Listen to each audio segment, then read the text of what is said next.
Cried today. Really? Mm-hmm. Why? Watch Jack Frost again. With Michael Keaton? Yep. In the puppet? Mm-hmm. Damn.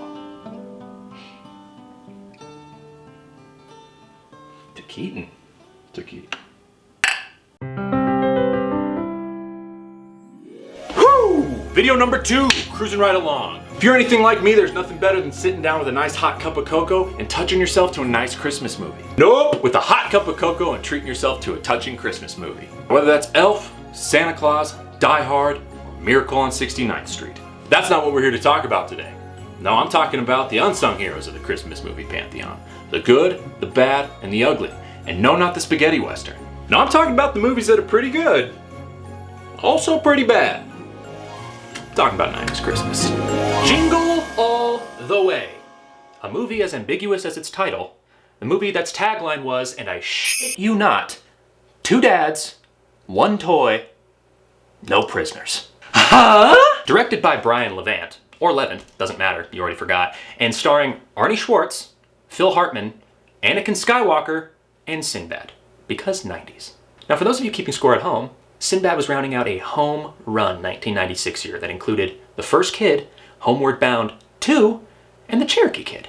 Yikes. Arnie sets off on a journey to ascertain the most coveted toy of the Christmas season, Turbo Man, for his son for Christmas. All the while battling his arch nemesis, Sinbad, played by Sinbad, who's also trying to get his hands on that same toy for his son. A beautiful story about a couple of dads who waited until the 11th hour to buy their children's love and the Christmas they deserved. Now, I want to be very clear. I love this movie. That being said, it's bad. It's real bad. This movie puts the bad in Sinbad. Now, I remember this movie a lot differently as a child. I didn't remember scenes like, Go on. You deserve it.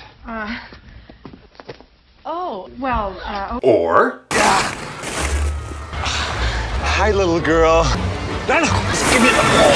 I got it. oh, I'm pretty sure a stunt like that'll land you a spot on the naughty list. And not the Santa kind, the this kind. And without spoiling too much, the third act of this movie is where it really starts flying off the rails. Fly, Turbo Man, use your jetpack! Fly, Turbo Man, use your jetpack! Now, as far as I'm concerned, I never need to watch another movie again because that was the best acted and executed line in cinematic history. Jingle All the Way. Is it bad? Yeah.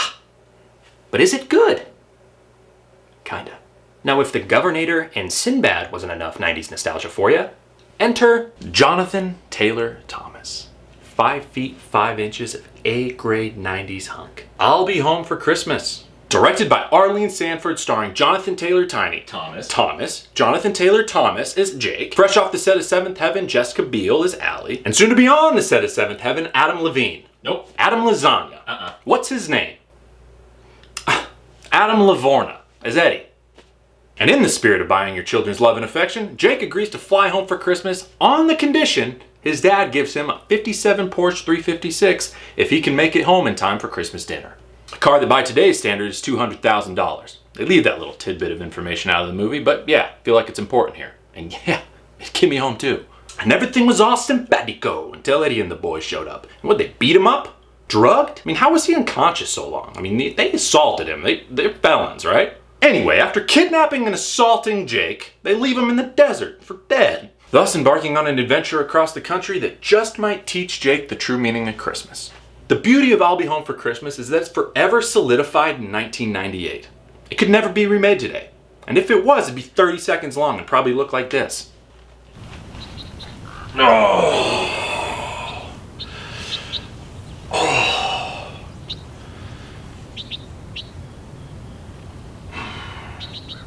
Yeah, Allie?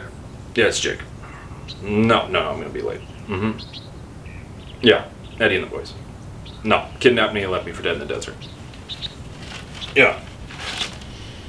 No, left a note and everything. Yep, super incriminating. No, yeah, for sure call the authorities.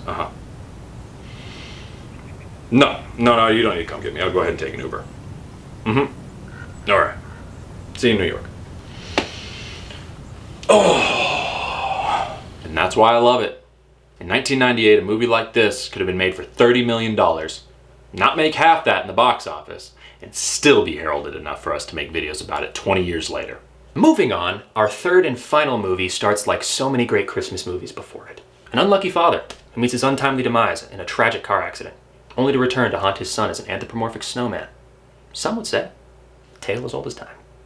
Jack Frost. Directed by Troy Miller and starring the Batman himself, Mr. Michael Keaton. As you guessed it, Jack Frost.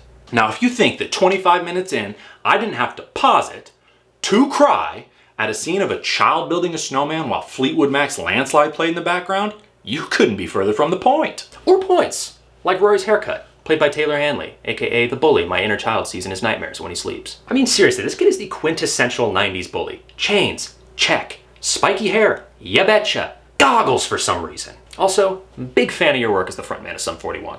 Accompanied by a truly stellar performance by Joseph Cross as Charlie Frost, whose co-star for the bulk of this movie is a giant marshmallow puppet, Jack Frost is undoubtedly the MVP of the 98 holiday movie season. So there you have it.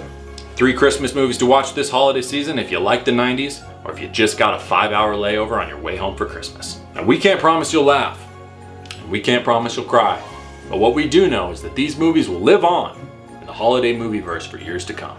And much like the cousins you can't really stand, or the uncle who's always making eyes at your sister, you love them, but you only want to see them once a year. Blessings. Happy holidays.